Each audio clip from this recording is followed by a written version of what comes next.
전에 있던 교회에 우리 배장로님이라는 분이 계셨어요. 우리 교회는 백장로님이 계신데 배장로님은 아니시죠.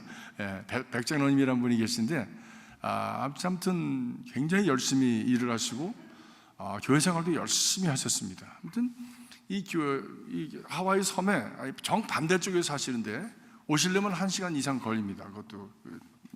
그런데도 교회를 그렇게 꼭 찾아오셨어요. 한 번도 빠지지 않으셨어요. 그리고 또 그 해변가에다 집을 아주 멋지게 지셔가지고 해변가에 하얀 집, 그냥 그래서 파도가 쾅쾅 치는데 막 그 집에서 잠을 자면 밑에서 막 쾅쾅 하는 파도 소리가 울릴 정도로 그렇게 참 멋진 집이었습니다. 그런데 그 집을 위해서 성가대를 위해서도 내놓고 우리 재직 수련회를 위해서도 내놓고 집이 워낙 크니까 또 저보고도 목사님 피곤하시고 그러시면 와서 쉬세요. 그럼 저희 집 사람하고 갈 데가 없으니까 그냥 쭉 돌아가지고 그 집에 가서 이틀 지내다가 오고 그렇게 했던 기억이 납니다. 참 그래서 그 교회가 정말 훌륭한 교회로 이렇게 잘 거듭나고, 그리고 그분이 그 교회의 그런 어떤 모델이 되니까, 롤 모델이 되니까 참 많은 성도들이 그분을 따라서 이렇게 신앙생활하는 그런 모습을 보면서 교회의 터가 든든히 이렇게 잡히는 것을 경험을 했습니다. 루디아가 바로 그런 사람이죠. 루디아가 여러분들도 그런 어떤 복음의 역사에 그런 기초를 놓는 그런 어떤 주인공들이 되어주시기를 주님의 이름으로 부탁합니다. 오늘은 재림을 기다리는 사람들의 자세라고 하는 제목을 가지고 말씀을 드리려고 합니다. 예수님께서 종말에 대해 말씀을 계속하시면서 지난 주간에는 이 종말 때에는 바로 이단들이 많이 나타나게 된다, 그래서 이단에 대해 말씀을 드렸습니다. 오늘은 이 종말을 기다리는 사람들은 어떤 자세를 가지고 우리가 종말의 때를 살아가야 되느냐, 정말 종말은 언제냐, 종말은 언제냐. 제가 어렸을 때도 말세라고 계속 얘기했어요. 그 전에 계셨던 우리 우리 신앙생활 하시던 분들도 말세라고 계속 얘기했어요. 그래서 저도 그게 하도 이상해가지고 물어봤더니 말세는 예수님부터 시작했는데, 예수님 때부터 시작했는데 지금까지 말세라고 그러시더라고요. 무슨 말세가 그렇게 기냐 그랬더니 그게 세상의 마지막 꼬랑지래. 그래서 속꼬랑지 처음에 있고 마지막이 있는 것처럼 지금 옛날에는 속꼬랑지 처음에 시작이고 이제는 속꼬랑지 마지막, 맨 그 마지막이 왔다는 거죠. 정말 그 증상이라는 것보다도 그 현상들을 보면 정말 마지막 때로 우리가 살고 있다라고 하는 그런 생각을 하게 됩니다. 모든 면에 있어서 정치, 경제, 문화, 사회, 그리고 모든 그 자연 환경, 그다음에 또 무슨 아무튼 현재 일어나는 그런 모든 일들을 보면 이 마지막이 이제 그냥 내일 오는 것처럼 그런 어떤 불안과 두려움 가운데 우리가 있게 되어집니다. 요즘 보니까 어디죠? 중국 어디죠? 후안. 여러분 이거 다 아시잖아요. 후안 코로나 바이러스 때문에 지금 온 나라가 세계가 그냥 뒤죽박죽이고 아무튼 이것 때문에 경제가 이렇게 그냥 몰락할 수도 있는 그런 가능성이 있고, 또 정치에도 어떤 큰 영향을 미쳐서 또 전혀 다른 어떤 방향으로 좀 흘러갈 수 있는 이런 어떤 그 현상들이 일어나고 있습니다. 하나님께서 그냥 이렇게 인간이 뭘 한다고 재주를 피워도 하나님께서 그냥 이거 하나만 딱 터뜨리니까 그냥 갑자기 상황이 완전히 달라지는 거예요. 사람이 모든 것을 계획할지라도 그 모든 것을 이루시는 분은 하나님이시니라 말씀해요. 역사의 그 열쇠는 하나님이 쥐고 계시다라고 하는 것이죠. 하나님이 쥐고 계시다고 하는 것이죠. 오늘 읽은 말씀에 의하면은 우리 첫 번째로 보니까 무화과나무의 비유를 배우라 이렇게 말씀을 합니다. 무화과나무의 비유를 배우라. 가지가 연하여지고 잎사귀를 내면 여름이 가까운 줄 아나니. 다시 말하면 가지가 연하여지고 가지가 연하고 잎사귀를 내면은 이게 지금 우르창창 잎사귀를 뻗어내는 그런 여름이 왔구나라고 하는 것을 우리가 아는 것처럼 그 때를 분별하라 말씀해요. 때를 분별하라. 어떤 사람은 무화과나무가 무슨 이스라엘의 무슨 이스라엘 나라를 상징하는 그런 나무기 때문에 무화과나무를 통해서 마지막 때를 분별을 해야 된다라고 말씀을 하는데, 저는 이 무화과나무 자체가 어떤 다른 큰 어떤 의미를 가졌다고 생각하지 않습니다. 근데 이렇게 비유적으로 의미적으로 이렇게 여름이 오는 때에 나타나는 현상이 있는 것처럼 그 현상을 보면은 여름이 왔구나라고 하는 때를 분별하는 것처럼 너희도 그렇게 때를 분별하면서 살아라 라고 말씀을 하는 것이죠. 그러니까 하나님의 때라고 하는 것은 시간의 때가 아니라고 말씀드렸습니다. 크로노스의 때가 아니다. 크로놀로지, 영어로 얘기하면 크로놀로지. 이게 연대별로다가 이렇게 나와서 2020년이 되지, 그 다음에 2021년이 오지, 2022년이 오지 라고 하는 때가 아니라 카이로스, 이것은 기운이 차는 때다라고 하는 말씀을 지난 시간에 드렸습니다. 그래서 밥하는 얘기를 제가 드렸죠. 기운이. 아무리 시간이 오래돼도 이 사시꼬미가 아니지. 죄송합니다. 제가 가끔가다 이런 단어를 써가지고 무슨 구치벤이라든지 무슨 뭐 이런 단어를 써서 옛날 사람인 거를 증명을 하는데 뭐라 그러지? 그렇지. 우리 여기는 미국이니까 플러그라고 그래야지. 한국말로 뭐라 그러죠? 그것도 영어예요. 코드도. 우리말로 뭐라 그래요? 전원. 고상하게 전원이라고 그래야지. 참 대단하시네요. 이게 세 가지 언어를 배웠습니다, 지금. 네 가지네요. 전원, 코드, 그 다음에 사시꼬미. 이 세 가지 언어를 배웠습니다. 여러분 오늘 큰 수학을 하셨어요. 아무리 꼽아놓고 기다려도 열이 오르지 않으면 밥이 되지 않는 것처럼, 밥이 된다고 하는 것은 기운이 차야 밥이 되는 것처럼, 하나님의 그 역사도 하나님의 기운이 차야, 하나님의 역사의 기운이 차야 그 일이 이루어진다고 하는 것을 우리가 기억하면서 그 때를 분별하라. 시간을 분별하는 것이 아니라, 시간은 누구든지 볼 수 있어. 시간은, 그렇죠? 초등학교만 나와도 그 시간은 분별할 수 있어요. 그러나 그 기운이 몸으로 있는 것은 눈이 열려 있지 않으면, 의식이 깨어 있지 않으면 그 기운을 볼 수가 없습니다. 기운을 볼 수가 없습니다.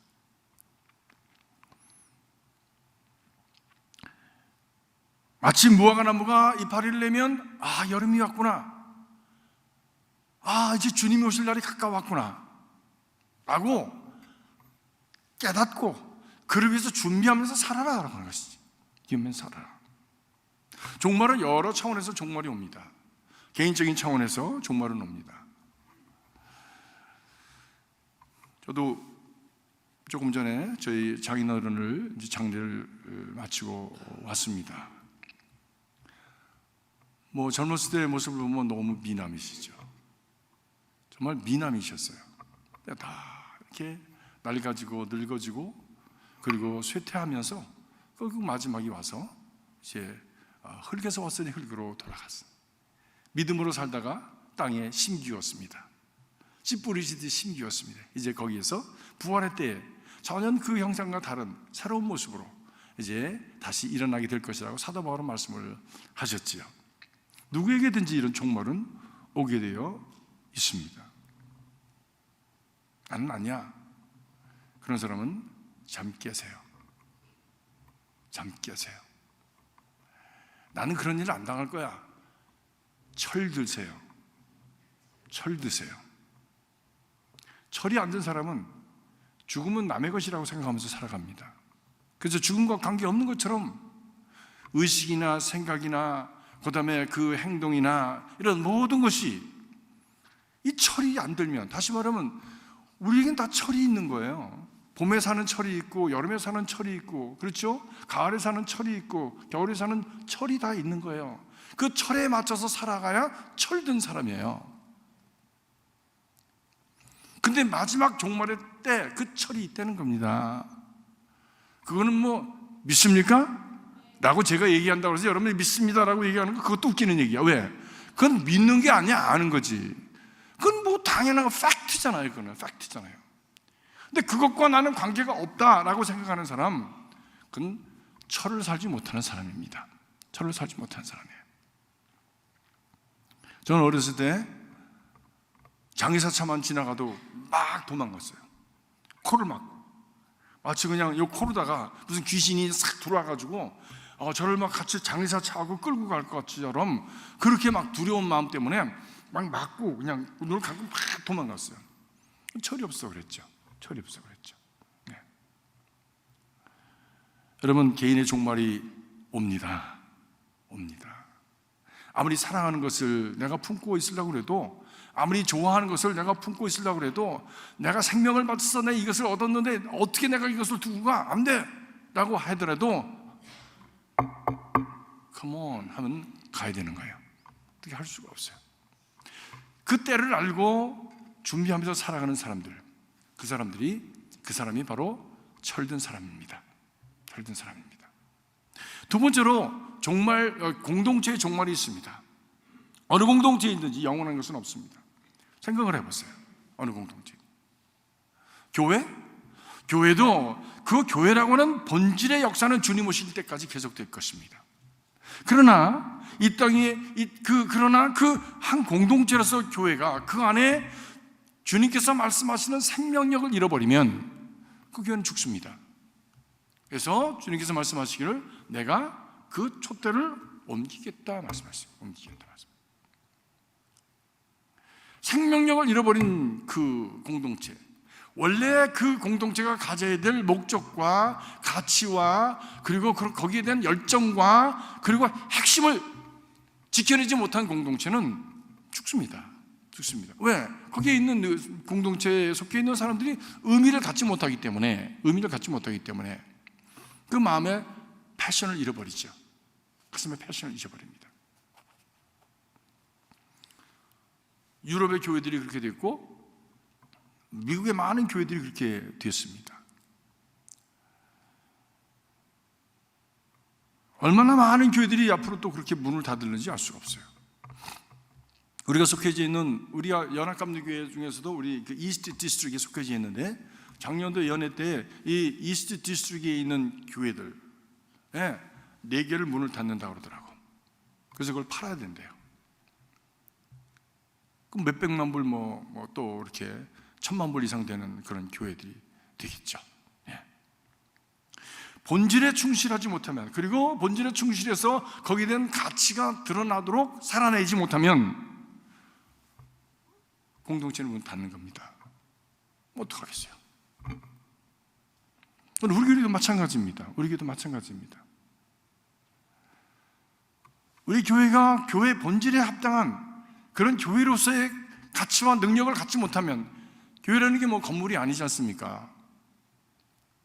그 성도들이 살아내지 못하면 그냥 지지부지 지리멸렬 하게 되는 겁니다. 공동체 죽음이 있습니다. 나라도 종말이 있습니다. 나라도 영원하지 않습니다. 통계적으로 한 나라의 수명이 약 200년 정도 된다고 그래요. 200년 정도. 이게 통계입니다. 그리고 average입니다. average. 그래서 수많은 나라들이 왔다 갔습니다. 이름도 우리는 기억하지 못하는 그런 나라들이 얼마나 많은지 모릅니다. 역사 속에 수많은 나라들이 일어났다가 사라졌다 했습니다. 중국에 일어났던 연나라, 금나라, 수나라 이런 거 지금 있습니까? 그때는 그 제국으로서 얼마나 큰 역할을 했습니까? 그건 지금 없어요. 다른 모양으로 이렇게 연명을 해가는지 모르지만 없습니다. 한 나라로서의 공동체로서의 없습니다. 땅에 묻혀서 고고하게 대상이 될 뿐이지요. 거기서 시신이 꺼내내고 그 안에 같이 묻혔던 금덩어리나 아니면 그때 있었던 어떤 그 생활은 어떻게 살았느냐 이런 어떤 연구의 대상이 될 뿐이지 그 나라는 존속하지 않습니다. 처음 나라가 세워질 때에 그 기상과 비전과 그리고 그 패션을 잃어버리고 열정을 잃어버리고 조금 자리를 잡고 나니까 게으르고 방만해진 겁니다. 나태해진 거예요. 그래서 먹고 즐기고 그리고 각자가 어떤 그 더 큰 공동체를 위함이 아니라 자기 각자 개인주의로 나갈 때에 결국은 나라는 다 망가지고 말았습니다. 종말을 구한 것이죠. 로마가 그랬습니다. 유명한 몽고의 징기스칸이 그랬습니다. 로마 같은 나라는 일본의 로마에 대한 얘기를 쓴 분이 있는데 제가 이름을 잊어버렸어요. 이름이 하도 복잡해가지고. 그분이 하시는 말씀이 로마가 그렇게 확장되어지고 크게 되어 수 있었던 이유는 수용력과 실력을 가지고 넓혀가는 가운데 수용력을 가지고 그 다른 나라들의 그 문화를 수용해 나갈 수 있는 수용력이 있어서 버퍼가 있어서 그랬다 그래요.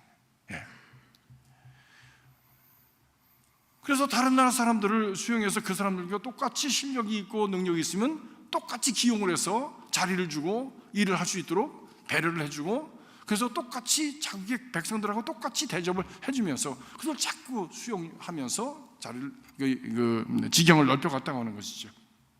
그러다 능력이 있어졌습니다. 부자가 되었습니다. 지금도 로마를 가보면 얼마나 대단합니까? 얼마나 엄청납니까? 그런데 그런 가운데서 그저 배부르고 등 따스니까 도덕적으로 타락하고 자족하고 나태해지고, 이제 먹고 마시는데 탐닉하고 자기 몸을 육체의 쾌락을 위해서 살아가다 보니까 그만 나라는 망하고 말았습니다. 네. 그러니까 가장 위험한 때는 어때냐? 언제냐? 가장 정점에 이르렀을 때 가장 위험한 때입니다. 그때부터는 더 위로 올라가지 못하면 내려갈 수밖에 없습니다. 내려가는 것밖에 길이 없기 때문입니다. 뭔가를 성취했다 할 때 그때가 가장 위험한 때입니다. 사실은. 네, 그때가 가장.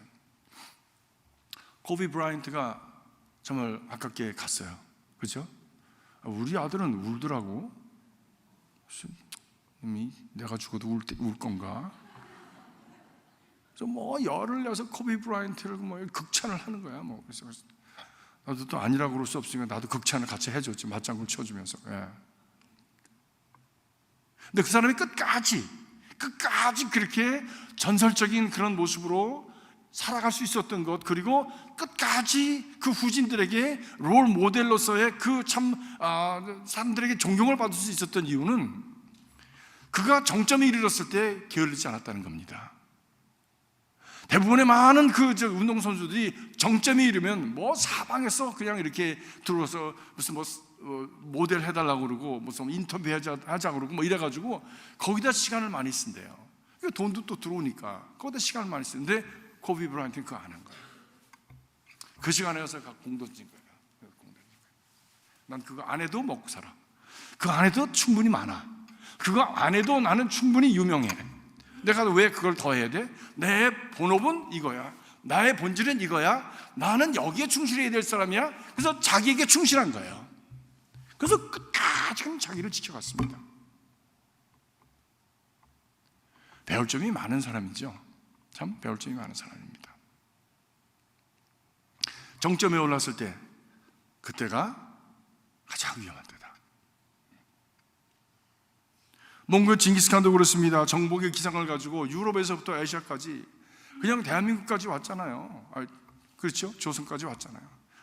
다 그냥 엄청난 영토를 넓혀갔는데 정작 나라를 지켜낼 만한 그런 건강한 정신과 문화를 세우지 못했습니다. 정복만 계속한 거예요. 정복만.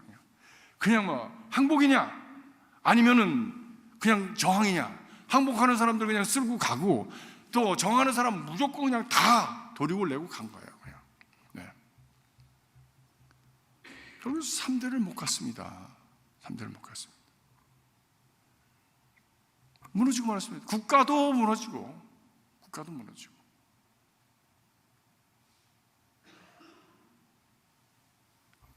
영원한 것이 아니죠. 대한민국은 그래도 우리는 5,000년 역사를 가졌는데 하나님이 보아서 우리나라 만세. 정말 그랬으면 좋겠어요. 정말 그랬으면 좋겠어요. 그러나 우리나라 역사에 보면 지금처럼 이렇게 우리가 잘 살 때가 없었습니다. 그렇지 않습니까?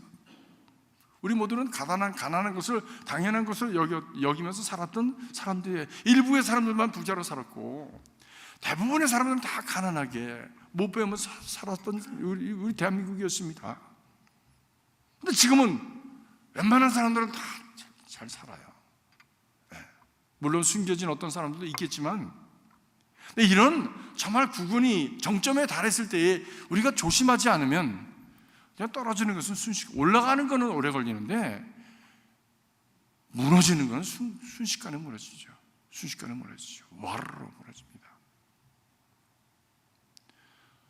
오늘도 교회를 위해서 나라를 위해서 기도하는데 하나님, 우리가 어떻게 여기까지 왔는데 하나님이 나를 지켜주셔야 되겠습니다. 수많은 사람들이 죽고 수많은 사람들이 정말 희생을 하고 수많은 사람들이 자기를 드렸는데 이 그런 모든 희생과 헌신이 헛되지 않도록 하나님 우리 백성들이 깨어나게 하옵소서. 그런 기도를 하지 않을 수 없더라고요. 미국은 어떻습니까? 영원합니까? I don't know. 세계는 어떻습니까? 영원합니까? 영원한 날, 진정으로 영원한 날은 어디입니까?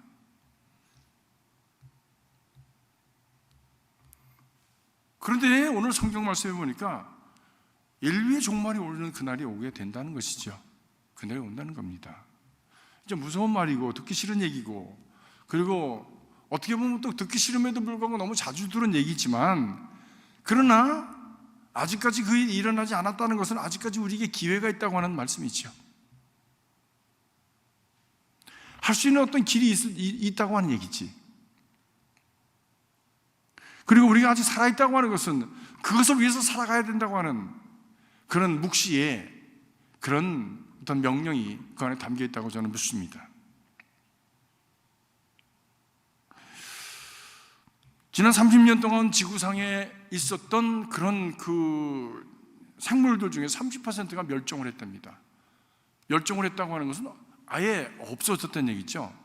아예 없어졌다고 하는 얘기죠. 인간이 만들어 놓은 재해 때문에, 인간이 만들어 놓은 환경 때문에 오늘날 일어나는 지구상의 재난 대부분이 인간이 만들어낸 것이죠. 왜? 발전이라고 하는 미명하에서 하나님이 만들어 놓으신, 그리고 그 안에서 너희가 생육하고 번성하라, 그리고 그것을 잘 다스리라고 하는 그 말씀에 잘 다스린 것이 아니라 그것을 착취하고 함부로 다루어서 그만 다 망가뜨리고 병들게 하였기 때문에 결국 그것으로 인해서 우리 스스로가 고통을 당하고 그리고 멸망으로 떨어지는 그런 결과가 오게 되는 날이 온다고 하는 것이죠.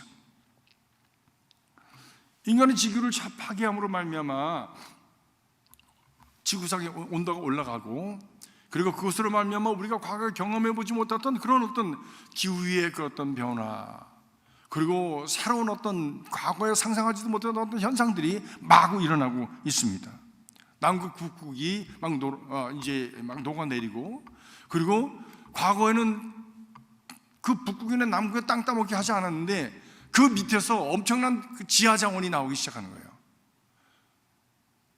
그것 때문에 새로운 전쟁터가 되어지는 그런 어떤 결과가 오게 된다고 하는 것이죠. 남극 북극이 그 얼음이 녹아내림으로 말미암아 해수면이 올라가고, 그리고 어떤 나라는 없어지고, 몰디브라고 하는 나라는 이제 얼마 있으면 수면이 벌써 차올라오기 시작해가지고 얼마 있으면 거기에 살아가고 있는 그 주민들이, 나라 백성들이 다 떠나야 된다고 합니다. 다 떠나야 된다고 합니다. 벌써 준비를 하고 있다고 하는 얘기를 제가 들었습니다. 인간이 욕심과 탐욕을 채우기 위해서 해쳐놓은 지구가 신음을 하면서 몸부림치는 가운데, 그 가운데서 우리 스스로가 당하는 그런 앞으로의 엄청난 재난들이 다가올 수 있는 그런 그 시대를 우리가 맞아가고 있습니다. 한국만 하더라도 6.25 이후에 한강이 어는 숫자가 반으로 줄어듭니다. 저희 어렸을 때는 한강에서 매년 가서 스케이트 탔습니다. 요즘은 한강이 안 온대요. 한강이 안 온답니다. 온도가 올라가서 안 온답니다. 예. 한강에 가지고 구멍 뚫고 강태공들이 고기도 잡고 스케이트 타면서 강을 건너고, 거기다 스케이트장 만들어 놓고선 그리고 또 돈 뭐 몇십 전 내고 가서 스케이트 타고 그랬던 기억이 나는데, 이제 한강이 안 온답니다. 안 온답니다. 뿐만이 아니라 열대어가 우리 대한민국 그 주변에 살기 시작했다죠. 열대어가 그 신기한 일이죠. 근데 수면의 온도가 올라갔기 때문에 그런 일이 일어난다고 하는 것이죠. 한번 우리 손녀가 와가지고 그래요. 할비, do you know bees are dying away? 그래서 벌들이 죽어가는 거 아냐고 날 보고 그러더라고요. 그래서 나도 안다고 그랬더니 선생님이 그렇게 얘기를 해줬대요. 그러면서 벌들이 죽으면 결국엔 사람도 죽는다. 그런 것도 그것도 얘기해 줬다, 선생님이. That's scary. 그랬더니 Yeah, that's scary. 그렇지만 얼마나 걔가 느끼는지 그건 모르겠어요. 네.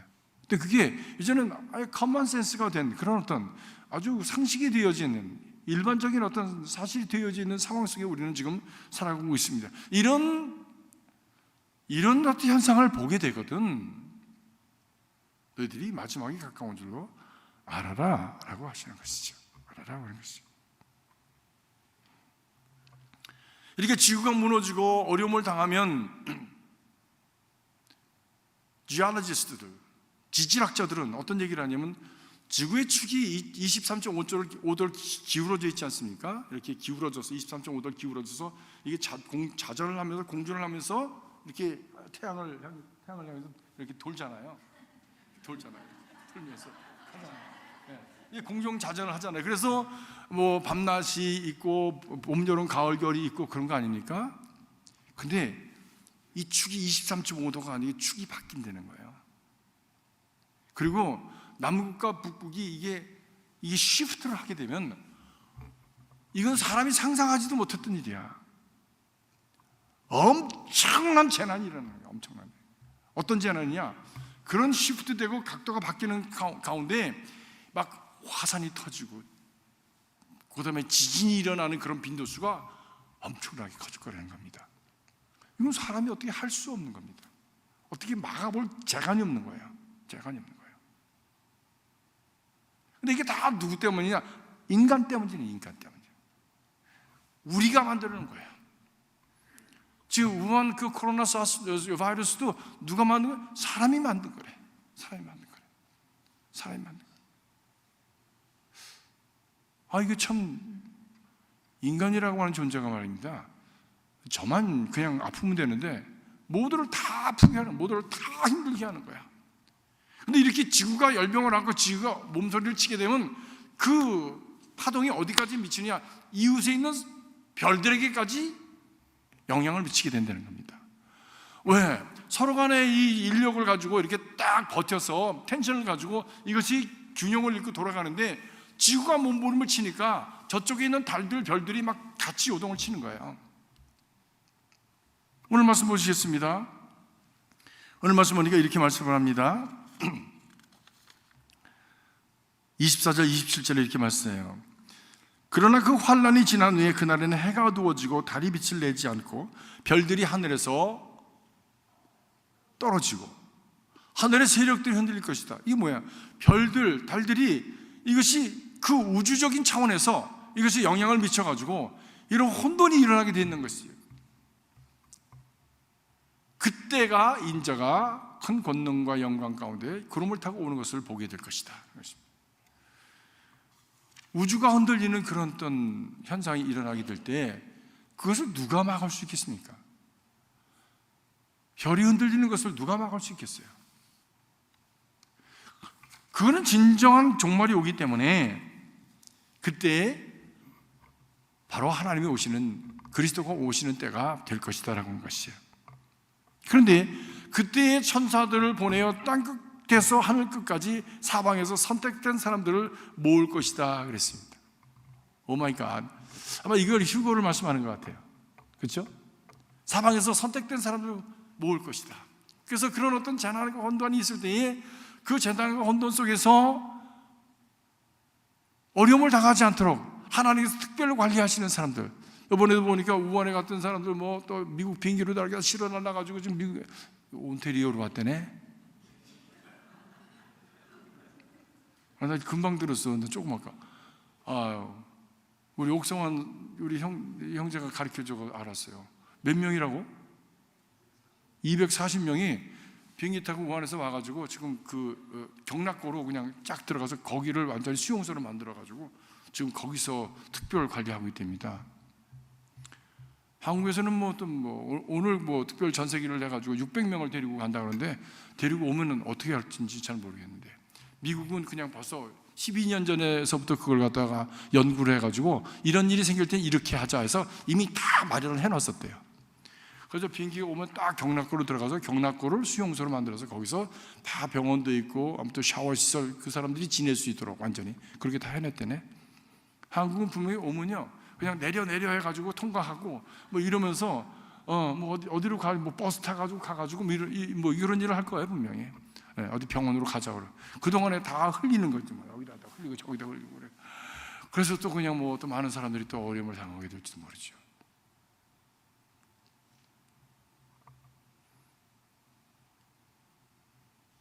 그런데 이런 가운데서 하나님께서 천사들을 보내서 땅끝까지 사방에서 선택된 사람들을 선별해서 건져내실 것이라고 하는 것이죠.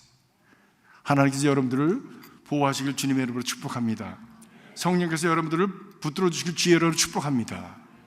그렇습니다. 그 휴거를 한번 생각을 해봤어요. 휴거 어떻게 정말 그 마지막 때가 되면 하나님이 정하신 사람들이 그 많은 사람들 한 사람은 맷돌 두 사람이 맷돌을 갈다가 한 사람은 불려 올라가고 한 사람은 땅에 놨고 두 사람이 매를 매다가 한 사람은 땅에 놨고 한 사람은 올라가고 이런 일들이 어떻게 있을 수 있을까 참 궁금하잖아요. 그래서 뭐 종말에 대한 영화도 많이 나오고 뭐 운전하다가 막 그냥 운전사가 없어져가지고 비행기가 운전사가 없어져가지고 비행기 비행사가 없어지고 뭐 이런 일들 뭐 집에서 아이하고 부인은 없어지고 남편만 남고 뭐 이런 일들이 막 생긴다고 하는 그런 가정하에서 영화를 만들어낸 영화도 있지 않습니까? 어떻게 그렇게 될까? 하나님의 비밀이겠지만 제가 어느 날 집에서 어렸을 때 이제 집에서 자석을 가지고 이렇게 놀았어요. 자석을 가지고 놀다 보니까 흙에다가 자석을 막 이렇게 문대니까 거기서 뭐만 딸려 올라와? 책가루만 딸려 올라와. 책가루만 쫙 딸려. 흙은 안 딸려 올라와. 책가루만 딱 붙어 올라오더라고.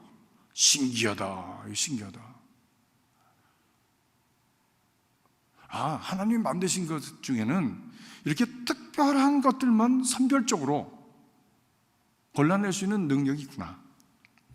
그렇다면 자석이 아니더라도 하나님의 능력에 의해서 특별한 선별적인 사람들 하나님께서 골라내려고 하면 그 가운데서 하나님이 특별한 사람들 골라내실 수 있는 능력이 있으시구나. 그 능력이 어떤 능력일까?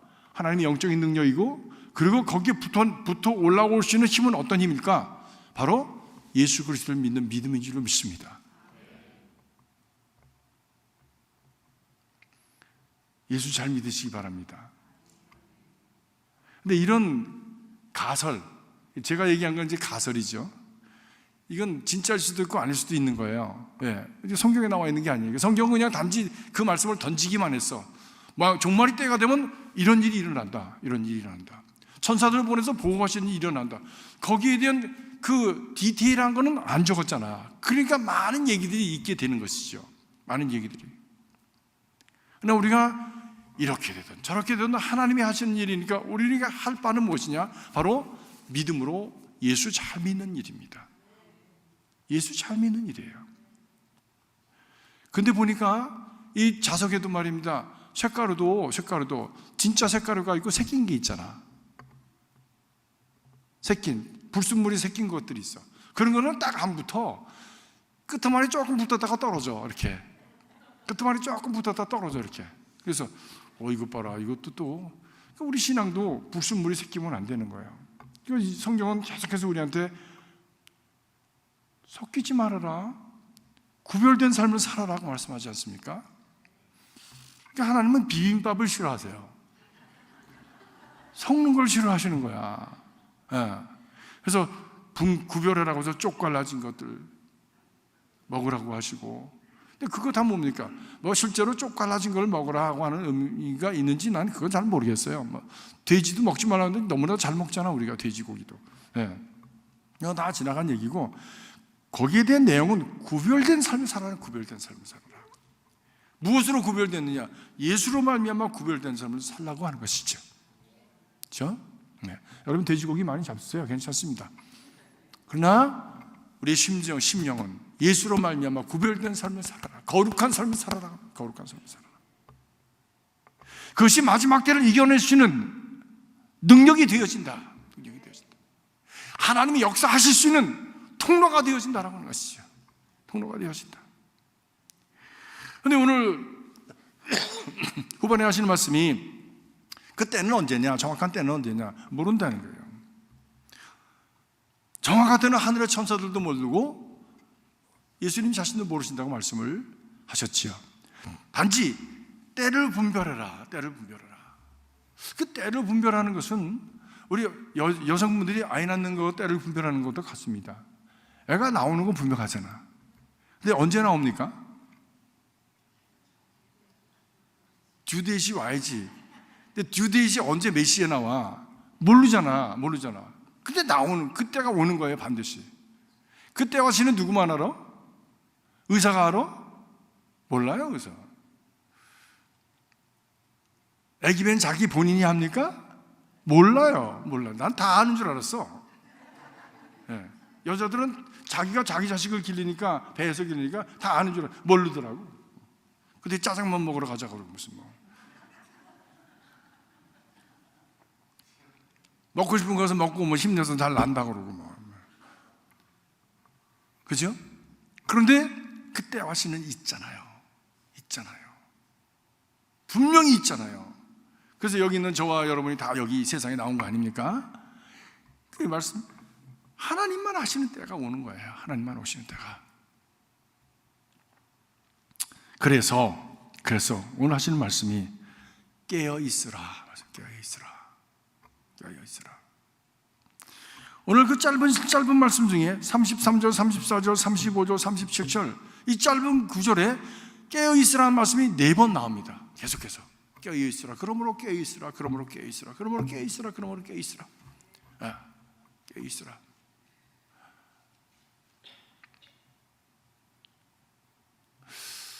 깨어 있으라고 하시면서 왜 때는 가르쳐 주지 않으시는가? 그것은 바로 매 순간 주님이 꼭 오실 것처럼 살아가라는 것이죠.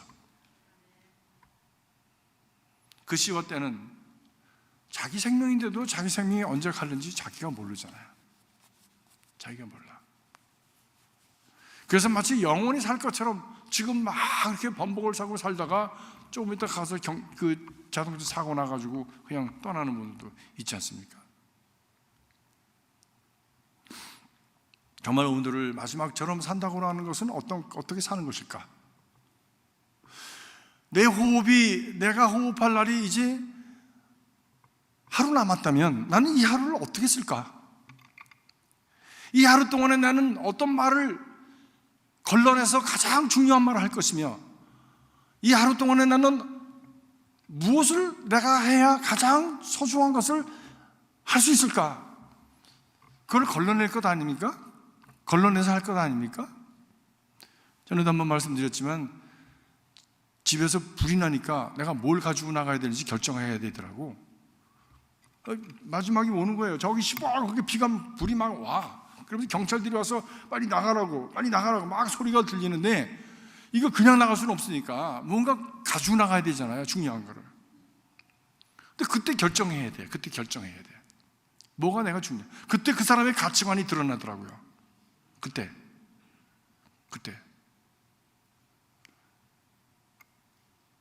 여러분은 뭘 가지고 나가시겠습니까?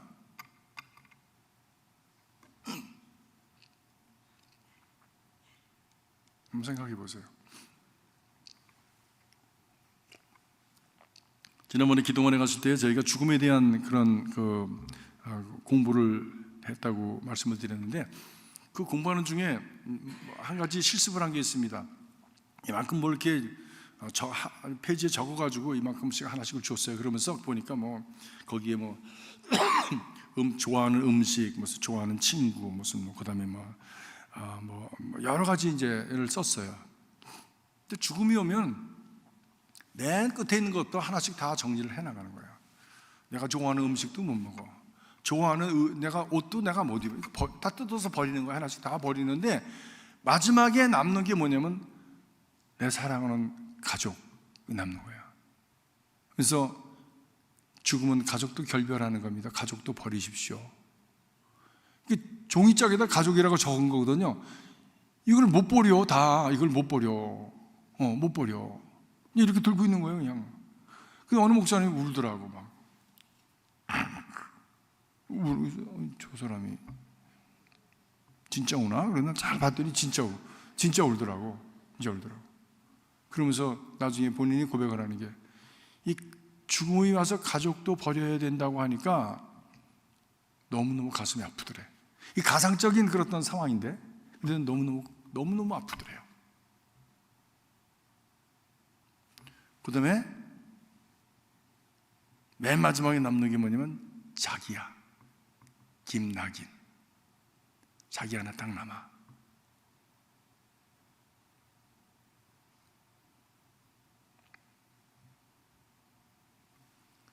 그때가 오는 겁니다. 그때가 오는 거예요.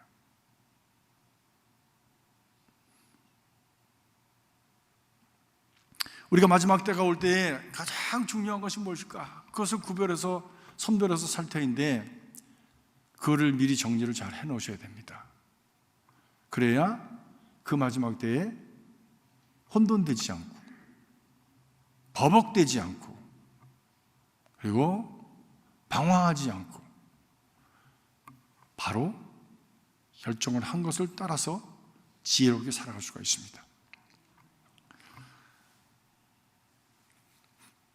미국 검리계 교인 중에 그레이스 로렌스라고 하는 그 여자분이 계셨는데 10년 동안 병상에 누워서 살았습니다.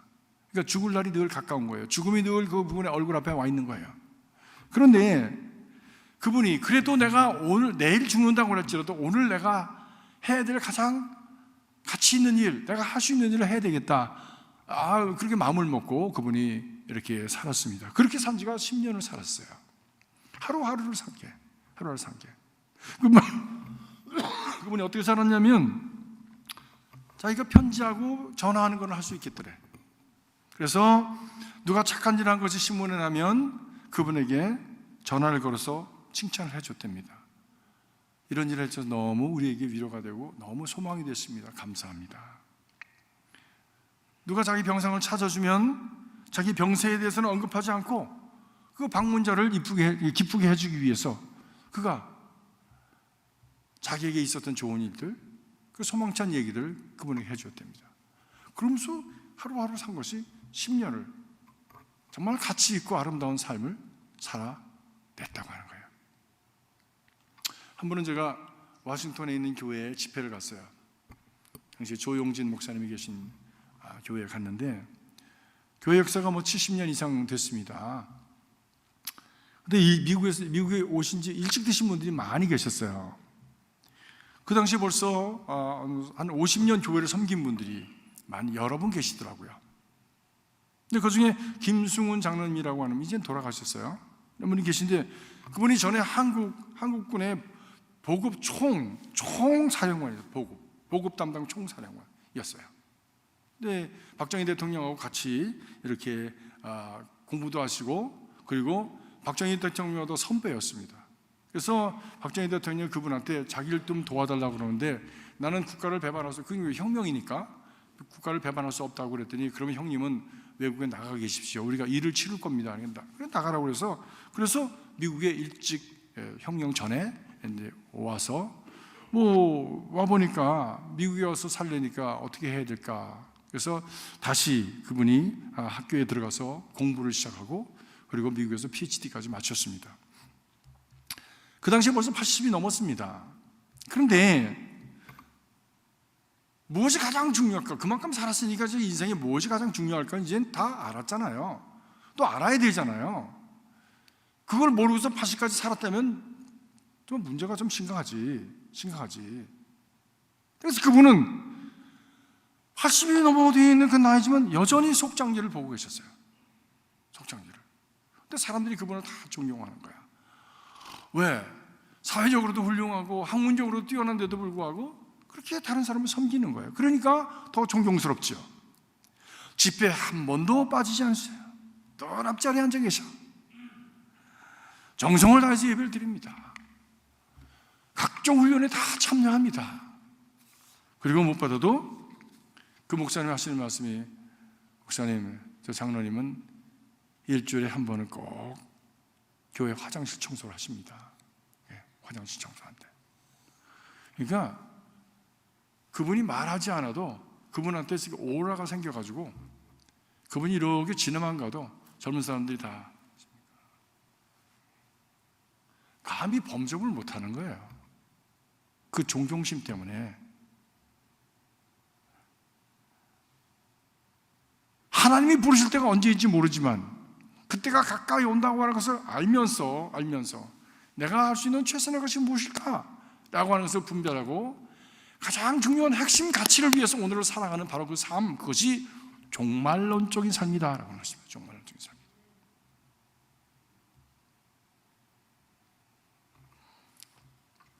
그래서 주님께서 우리에게 언제 온다 라고 말씀하지 않으셨어요.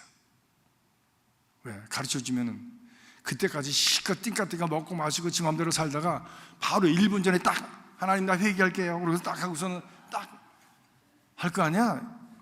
대부분의 인간들의 얌체 같은 마음을 보면. 그죠?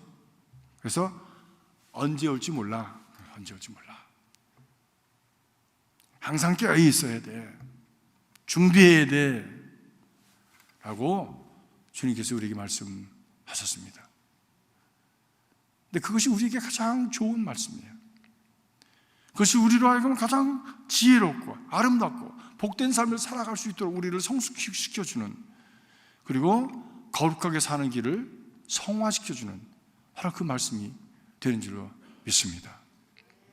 저와 여러분 안에 이런 종말론적인 삶의 그런 우리의 자세가 되어지고 우리의 문화가 되어지고 우리의 삶 자체가 되어지는 그런 은총이 있기를 주님의 이름으로 간절히 기원합니다. 기도하겠습니다. 주님의 말씀을 함께 나눴습니다. 언제 오실는지 알 수 없지만 반드시 그날은 온다고 하는 것을 저들에게 가르쳐 주셨는데, 주님 저들로 하여금 깨어있게 하옵소서, 경성하게 하옵소서. 그날을 바라보면서 오늘을 준비하는 참으로 지혜롭고 또한 가장 가치 있는 삶을 살아갈 수 있도록 저들을 성령으로 도와주시옵소서. 예수님의 이름으로 기도합나이다.